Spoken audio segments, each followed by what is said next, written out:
আসসালামু আলাইকুম, নমস্কার। আজকে আমরা আলোচনা করব গ্রামার, কনজাংশন, সেন্টেন্স, বাক্য, সংযুক্ত বাক্য সম্পর্কে আলোচনা করব।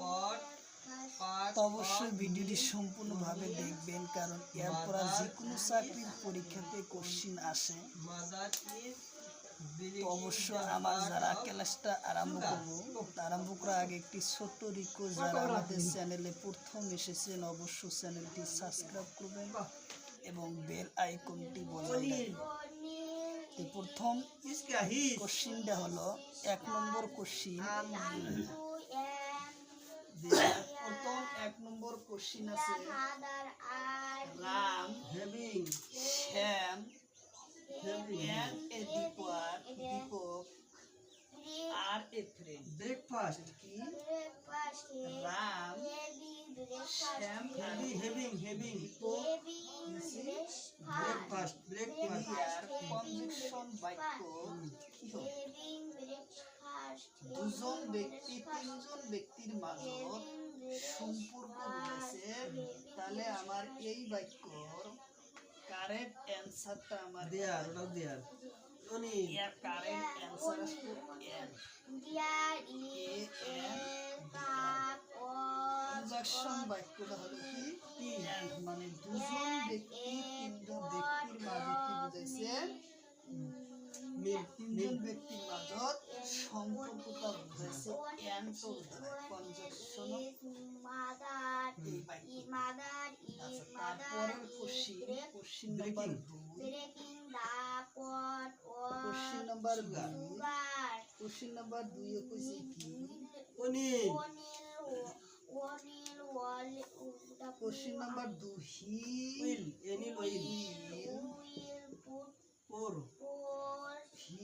Will come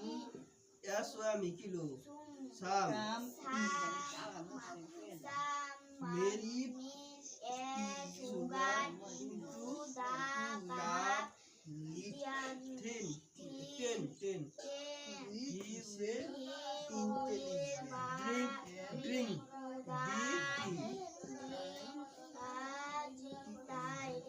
Tea.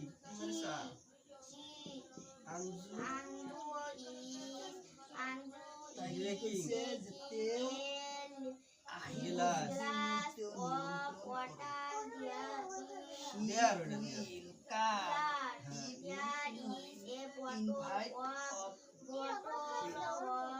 আমি যদি ইনভাইট করো বা দাওয়াত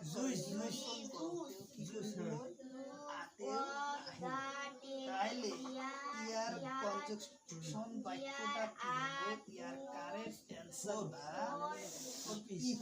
এই ইফ হলো আমার কারেক্ট অ্যানসার। নিমন্ত্রণ, নিমন্ত্রণ বুঝাইছে ইনভাইট মানে নিমন্ত্রণ, ইফ মানে কি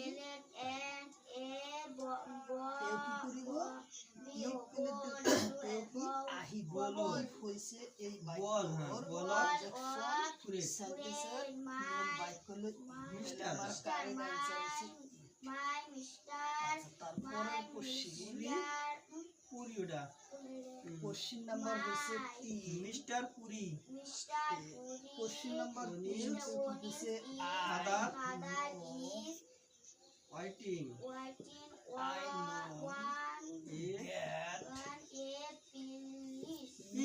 that you are Papa. a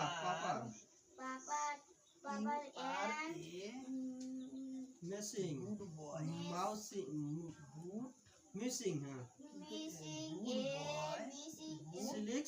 Boy.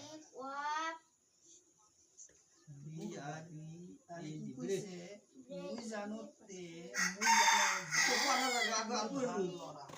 I know that you are a good boy.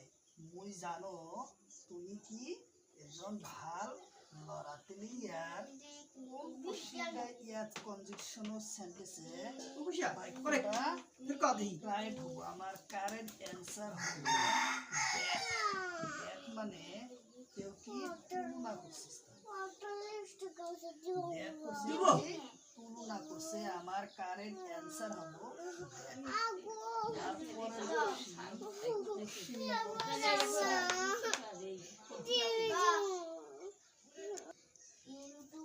তাহলে work A heart or you will a Drinking. কি করে টি পরিশ্রম ড্রিঙ্কিং মানে খাওয়া টি মানে চা তাহলে খাওয়া পরিশ্রম করছে এই খাওয়া হ্যাঁ কি করেছে অনিল আমজু পরিশ্রম ড্রিঙ্কিং কারেক্ট অ্যান্সার এক গ্লাস গ্লাসে করে চা খাইছে তাহলে ইয়ার কারেক্ট ওয়াটার পানি দেয়ার ওয়ার এতে কঠিন এই ইয়ার পানি আছে তাই কিছু বোতল ক্রেটের জুস ওয়ান টেবিল কঠিন শব্দ দেয়ার আর ব্যবহার করছে ফোর পিস তাহলে কইছে কি she is more intelligent than you তুমি কি তাই তোমাতকৈ বেশি বুদ্ধিও তাহলে ইয়ার কোশ্চেন কনজাংশন সেন্টেন্সটা কি হবো ইয়ার কারেক্ট অ্যানসার হবে তোমার দুঃখ করে মানছি she is more intelligent than you তাহলে ইয়ার কারেক্ট অ্যানসার দেন হবো দেন হবো কি আমার কারেক্ট অ্যানসার হবো দেন ইন্টেলিজেন্ট তাৎকই তেও বলিও তুমি তোমার তারপরে কোশ্চেন কইছি কি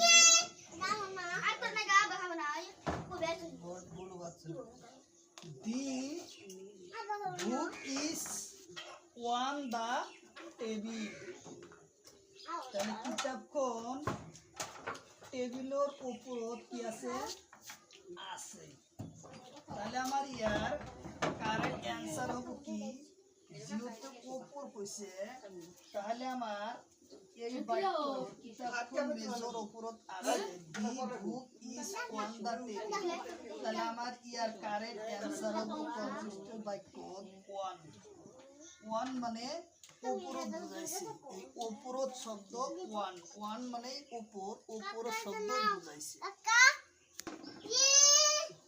তাহলে তারপরের বাক্যটা কি the man sit under a tree তাহলে ইয়ার কারেক্ট অ্যানসারটা হবো কি ইয়ার কারেক্ট অ্যানসার হবো the man sit under a tree মানুষজন কি আছে গছর উপরত বহি আছে তাহলে কি হবো আন্ডার হবো ইয়ার correct answer U N D U R এই আন্ডার হবো আমাদের এই বাক্যর কারেক্ট অ্যানসার আন্ডার হবো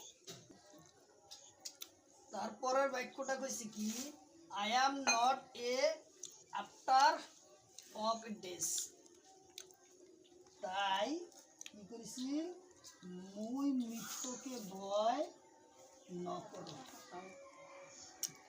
I am not a after of days. মুই মৃত্যু ভয় নকরো তাহলে কি বই ইয়ার কারেক্ট অ্যানসার হবো অফ অফ হবো আমার ইয়ার কারেক্ট অ্যানসার হবো অফ কারেক্ট অ্যানসার হবো অফ তো মৃত্যুকে তেও ভয় না করে আই অ্যাম নট এ আফটার অফ এ ডেস তেও মৃত্যু ভয় না করে তাহলে কি হবো আফটার অফ হবো ইয়ার কারেক্ট অ্যানসার